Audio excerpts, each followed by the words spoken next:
நம் பள்ளியின் முதன்மை முதல்வர் அவர்களை தலைமை ஏற்குமாறு அழைக்கிறேன். அஸ்ஸலாமு அலைக்கும் வரஹ்மத்துல்லாஹி வபரகாத்துஹு. இந்த அருமையான நேரத்தில் கஸ்பான நிறைய பேசிட்டாங்க. எனக்கு பேச எதுவும் இல்லை, நிறைய சொன்னாலும் சொல்லியாச்சு. இப்போ நான் ஒன்றே ஒன்று சொல்கிறேன். இப்போ நிறைய நம்ம ஊரில் லேடிஸ் தான் ரெஸ்பான்சிபிலிட்டி அதிகம், ஜென்ஸை விட, ஃபாதர்ஸை விட. அதனால் லேடிஸ் கிட்ட ஒரு அவேர்னஸ் முக்கியமாக வரணும். எஜுகேஷனை பற்றியும் மார்க்கத்தை பற்றியும் நிறைய அவேர்னஸ் வரணும். அவங்களுக்கு தான் நிறைய தேவைப்படுது. ஸோ ஒன்லி பிள்ளைங்களை நம்ம சாப்பாடு கொடுத்து ட்ரெஸ் பண்ணி ஸ்கூலுக்கு அனுப்பி வைக்கிறோம், அவங்க அந்த விஷயங்களை மட்டும் பார்த்துக்கிறோம், அதை பராமரிச்சுக்கிறோம், இது மட்டும் போதும், இதுதான் ஒரு தாயினோட கடமைன்னு நினைக்கக்கூடாது. இதுக்கும் அப்பாற்பட்டு கடமைகள் இருக்குது. நம்ம சுருக்கிக்கிறோம், நம்மளோட கடமைகளை சுருக்கிக்கிறோம். அடுத்து பார்த்திங்கன்னா அதாவது அது ஒரு பிள்ளைய நல்ல பிள்ளைய உருவாக்க நம்மளோட முயற்சிகளும் குறைச்சிக்கிட்டோம். சென்ற தலைமுறை இருந்த முயற்சி கூட இப்போ இந்த தலைமுறை பேரண்ட்ஸ் கிட்ட கிடையாது, ரொம்ப குறைச்சிக்கிட்டாச்சு. அவங்களே படிச்சுக்குவாங்கங்கிற மாதிரி விட்டாச்சு, படித்த பேரண்ட்ஸ் தான் இருந்தாலும். இன்னொன்று என்னென்னா, எது செஞ்சால் நம்ம பிள்ளைங்களுக்கு அதை அவங்கள முன்னேற்றத்தை கெடுக்குமோ அதை செய்கிறோம். பேரண்ட்ஸு நம்ம தயங்காமல் செய்கிறோம். அது செல்லுங்கிற பேர்லையும் இல்லை சின்ன பிள்ளை தானே அப்படிங்கிற பேர்லையும் நிறைய நம்ம அவங்களுக்கு சலுகைகள் கொடுக்குறோம். ப்ளஸ் நம்மளே அவங்களுக்கு முன்னால் ஃபோன் பண்ணுறோம், தேவையான விஷயங்கள்லாம் பண்ணுறோம். அதனால் அதை பார்த்துட்டும் பிள்ளைங்க இதை பண்ணுறாங்க, டேவிட் ஆகிறாங்க. ஆனால் இதிலெல்லாம் விட்டு நம்ம முன்னே வரணும். இப்போ பார்த்தீங்கன்னா உதாரணமாக வரலாறில் பார்த்து ஹிஸ்ட்ரின்னு எடுத்துக்கிட்ட எத்தனையோ மார்க்க அறிஞர்கள் உருவாக்குனது தாய் தான், தந்தை இருக்க மாட்டாங்க. எத்தனையோ மார்க்க அறிஞர்களுக்கு தந்தை கிடையாது. தந்தை இல்லைன்னா தான் நம்ம மார்க்கத்தில் அனாதைன்னு அர்த்தம். தாய் இருந்தால் அனாதை கிடையாது, தாய் இருந்தால் அனாதை கிடையாது. தந்தை இல்லாத பிள்ளைங்க தான் அனாதை சொல்லுவோம். ஸோ அப்படிப்பட்ட சூழ்நிலையில் பிள்ளைங்க தான் படித்து மார்க்க அறிஞர்கள்லாம் வந்திருக்கிறாங்க. அவங்கள அந்த தாய்மார்கள் தான் எல்லா விதத்துலேயும் அவங்கள சப்போர்ட் பண்ணி கொண்டிருக்காங்க, பெரிய மார்க்க அறிஞர்கள் ஆக்கியிருக்காங்க. குழந்தை பெற்ற உடனே இந்த குழந்தை என்ன ஆகணும் முடிவெடுத்துடுறாங்க. முடிவெடுத்து அந்த இலக்கை நோக்கி அவங்க அந்த பிள்ளையை கொண்டு போகிறாங்க. அவங்க நம்மளை மாதிரி செல்வந்தராக இருந்தாங்களாம் கிடையாது. எனக்கு வறுமையாக இருக்கலாம் யாரும் காரணம் சொல்ல முடியாது. இப்போ ஹசன் அல் பசரிங்கிற உங்களுக்கு தெரியும்.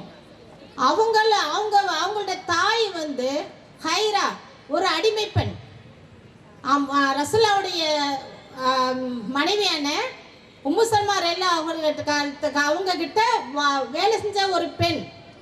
அந்த பெண்ணோட, அந்த ஹைராங்கிற பெண்ணோட மகன் தான் ஹசன் அல் பஸ்ரி. ஹசன் அவங்களுக்கு பேர், பின்னால் தான் ஹசன் பஸ்ரி வந்தது. இப்போ அவங்கள இவ்வளோ பெரிய மார்க்க அவங்க அப்பாவே முடிவு பண்ணாங்க, நான் எவ்வளோ கஷ்டப்பட்டாலும் என் பிள்ளைக்கு நல்லா மார்க் அறிவை கொடுக்கணும்னு நினச்சாங்க. உம்மு சல்மா ரலியானது கற்றுக்கிட்டாங்க, தான் முதல்ல கற்றுக்கிட்டாங்க. அதுக்கப்புறம் தன்னுடைய குழந்தை கற்றுக் கொடுத்தாங்க. அவங்கள மிகப்பெரிய மார்க் அறிஞர் ஆக்குனாங்க. இப்படி வரலாறு பார்த்தீங்கன்னா இப்போ மரியம் அலைஹிஸ்ஸலாம், குர்ஆனில் நிறைய இருக்குது வசனங்கள். மரியம் அலைஹிஸ்ஸலாம் அவங்களோட பிள்ளை பற்றி அல்லாஹ் சொல்கிறான். அடுத்து மரியம் அலைஹிஸ்ஸலாம் அம்மா, அவங்க மரியம் அலைஹிஸ்ஸலாம் பெற்ற உடனே என்ன துவா செய்கிறாங்க, யல்லா என் குழந்தையும் அதனுடைய சந்ததியையும் ஷைத்தான் தீண்டிலிருந்து காப்பாற்றுன்னு சொல்கிறாங்க. அப்போ நம்ம இந்த மாதிரி துவாலாம் கேட்டிருக்கோமா? எல்லார்கிட்ட கேட்டிருக்கோமா? நம்ம என்ன குழந்தைக்காக கேட்டிருப்போம், ஆனால் சந்ததிக்காகன்னு கேட்டிருக்க மாட்டோம். புரியுதா? ஸோ அந்த மாதிரி துவா, ஒன்று நம்மளுடைய முயற்சி, அடுத்தது நம்மளுடைய துவாக்கள். அந்த பிள்ளை மேலே அக்கறை இருக்கணும், பொறுப்பு இருக்கணும். இது தேவையா தேவையில்லையான்னு என்ன கேட்டாலும் அதை முடிவு பண்ணணும். அப்படி நம்ம வழி நடத்தணும்னா நம்ம இப்போ நினைக்கிறோம், ஆனால் பொற்காலம் ஒன்று இருந்தது, கோல்டன் ஏஜ் உலகத்தில். அதாவது ரசூலுல்லா பிறந்த 650 1250 வரைக்கும் உள்ள காலம் நம்ம கோல்டன் ஏஜ். எல்லா நாடும் தூங்கிட்டு இருந்தது, நம்ம தான் முழிச்சுக்கிட்டு எல்லா அறிவையும் கொடுத்தோம் உலகம் பூரா.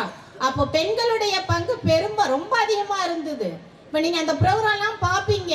ஒரு பெண் அதாவது ஒரு யூனிவர்சிட்டியை உருவாக்கி இன்னைக்கு நடந்துட்டு இருக்குது. 1250 வருஷமா நடந்துட்டு இருக்குது. இன்னும் அந்த சதகுல் ஜாரியா, அந்த நன்மை அந்த பெண்ணுக்கு போயிட்டே இருக்குது. அந்த பெண் ஃபாத்திமா அல் ஃபிஹ்ரி, தனக்கு கிடைச்ச அந்த செல்வத்தை தன் கணவன் இறந்ததுக்கு அப்புறம் தந்தை இறந்ததுக்கு அந்த செல்வத்தை வச்சு ஒரு சின்ன மதரசா ஸ்கூலும் உருவாக்கி அது மூலமா மொராக்கால அல் கராவி யூனிவர்சிட்டி யூனிவர்சிட்டியாக இன்றைக்கும் நடந்துட்டு இருக்குது. யுனெஸ்கோல அது பழமையான யூனிவர்சிட்டியாக புக்காக இருக்குது.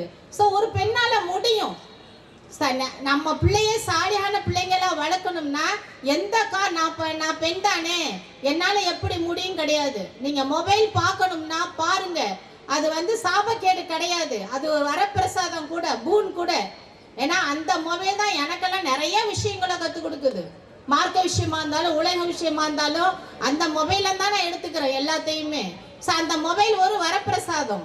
நீங்கள் அந்த மொபைலை போய் பாருங்க, கோல்டன் ஏஜ்னு போட்டு பாருங்க, யார் யார் எந்தெந்த பெண் மரியம் துர்லாபின்னு சொல்லிட்டு வானியல் ஆராய்ச்சியில மிகச்சிறந்த ஆராய்ச்சி பண்ணி ஆஸ்ட்ரோலாப் அவங்க பேர்லயே அந்த கருவிக்கு பேரு.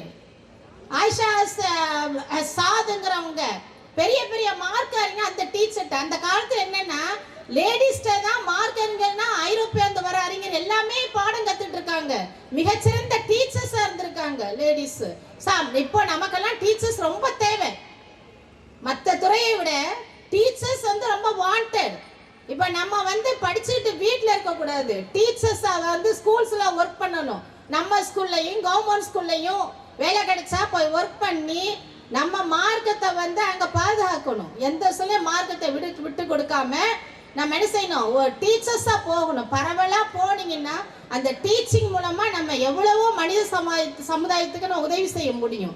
மிகப்பெரிய சர்வீஸ் அந்த முறை செய்ய முடியும். அதனால நம்ம பிள்ளைங்க, அதோட பெண்களுக்கு கல்வி இருந்தாதான் தான் பிள்ளைய எந்த ஒரு ஆண் பிள்ளைய கூட கண்ட்ரோல் பண்ணி கொண்டு வர முடியும். இல்லைன்னா கட்டுப்படுத்த முடியாது. நீ உனக்கு என்ன தெரியும்னு கேட்பாங்க. அந்த பிள்ளைக்கு ஒரு அன்னைக்கு ஒரு தாய்க்கு வந்து பிசிக்ஸ் கெமிஸ்ட்ரி மேத்ஸ் எல்லாம் தெரிஞ்சிருந்தா அந்த பிள்ளைய படிக்க வைக்க முடியும். இல்லைன்னா வேற ஒருத்தங்க ஹெல்ப்பை தான் தேடணும். உங்களுக்கு அந்த தாய்க்கு தெரியலன்னா உனக்கு என்ன தெரியுமா அப்படின்னு கேட்டுட்டு அவன் வெளியே போயிடுவான், கண்ட்ரோல் பண்ண முடியாது. அப்போ ஆண் பிள்ளைங்கள நல்ல விஞ்ஞானிகளா, தொழிலதிபர்களா, நல்ல அறிஞர்களா கொண்டு வரணும்னா அங்கே ஃபர்ஸ்ட் தேவை பெண் கல்வி தேவை. அந்த தாய்மார்கள் கல்வி பெற்றவர்களா இருந்தாதான் முடியும். இதுக்காகவாது பெண்களுக்கு கல்வியை கொடுங்க. +2 நிறுத்தாம மேல டிகிரி படிச்சு நல்ல துறைகளுக்கு, அதே மார்க்கத்தை அடிப்படையா நல்ல ஃபவுண்டேஷன் போடுங்க. நீ என்ன இருந்தாலும் சரி, மார்க்கம் உயிர், நீ அதை விட்டு கொடுக்க கூடாது அப்படின்னு சொல்லி எந்த விஷயங்கள் நீங்க ட்ரெஸ் வாங்கி தரீங்க, கோன் வாங்கி தரீங்க, ஜுவல்ஸ் வாங்கி தரீங்க, போன் வாங்கி தரீங்க, இதை பத்தி பேசுங்க. நிறைய மார்க்கத்தை பத்தி பேசுங்க. இறைச்சத்தை கொண்டு வந்து இந்த விஷயங்கள்லாம் பேசி அவங்கள நல்ல சாலியான பெண்களா கொண்டு வந்து படிக்க வச்சு தான் பிள்ளைங்க அவங்க சாலியான பிள்ளைங்களை ஆக்கட்டும், நல்ல மார்க் அறிஞர்களா ஆக்கட்டும், உலக நல்ல விஞ்ஞானிகளை ஆக்கட்டும். அப்படிப்பட்ட ஆனால் தான் இந்த பிள்ளைங்களுக்கு இன்னைக்கு வந்து கிரவுண்டு வசதிக்கெல்லாம் செஞ்சு கொடுத்துருக்கு. சயின்ஸ் எக்ஸிபிஷன், பேச்சு போட்டி, கட்டம் எல்லாத்துலேயும் அவங்க நல்லதாக இருக்கிறாங்க. இப்போ இவங்க மூலமாக தான் பாய்ஸை நம்ம நல்ல வழி கொண்டு வர முடியும். அதனால அந்த பிள்ளைங்களை என்கரேஜ் பண்ணுங்க. ப்ளஸ் பாய்ஸுங்களுக்கும் ஸ்கூலில் வந்து இப்படித்தான் இருக்கும். ஸ்கூலில் கொண்டு வர ஒவ்வொரு ஸ்கீமும் உங்கள் குழந்தையோட நன்மையை நாடி தான் கொண்டு வர்றது, நல்லா தான் கொண்டு வரும். அதனால அல்ஹம்துலில்லாஹ் ஆதரவு கிடைக்குது நிறைய. அதுக்கு ஏதோ ஒரு 5% தான் இதை முரண்பாடு தர, மீதியெல்லாம் நல்ல சப்போர்ட் கிடைச்சிருக்கு. ஸோ அதனால அந்த பிள்ளைங்க மனசில் வந்து ஸ்கூலோட கண்ணியத்தை பதிய வைங்க, டீச்சர்ஸோட கண்ணியத்தை பதிய வைங்க. பதிய வச்சு அவங்கள நல்ல எல்லா துறையும் நல்ல சிறந்த அறிஞர்களை ஆக்குங்க. இந்த முஸ்லீம் கிராஜுவேட் சொசைட்டி நடத்துகிற இந்த ஸ்கூல் வந்து ஒரு பெரிய நியாமத்து, அருட்கொடை. எத்தனையோ ஊரில் இந்த வசதிலாம் இல்லை. இப்போ இந்த வசதி கிடைக்குன்னா அந்த அருட்கொடைகளை வந்து உதாசீனம் பண்ணக்கூடாது. இதை பயன்படுத்தி படிச்சுக்கிட்டு மேலே படித்து நம்ம இதே ஸ்கூல் மூலமாக சர்வீஸ் செய்யணும். அப்படிப்பட்ட பிள்ளைங்களா, சாலிகனா பிள்ளைங்களா, நம்ம ஆண் பிள்ளைங்களும் பெண் பிள்ளைங்க வரணும். அதற்கு தாய் தந்தை இருவருமே ஆர்டர் பண்ணணும். ஒரு நதியினுடைய 2 கரைகளை போல நீங்களும் நாங்களும் இருந்து பிள்ளைங்களை வழி நடத்தி நல்ல சாலிகான பிள்ளைகளை ஆக்குறதுக்கு இன்ஷா அல்லாஹ் நம்ம எல்லாம் துஆ செய்வோம். அல்லாஹ் போதுமான. அஸ்ஸலாமு அலைக்கும் வரஹ்மத்துல்லாஹி வபரகாத்துஹு.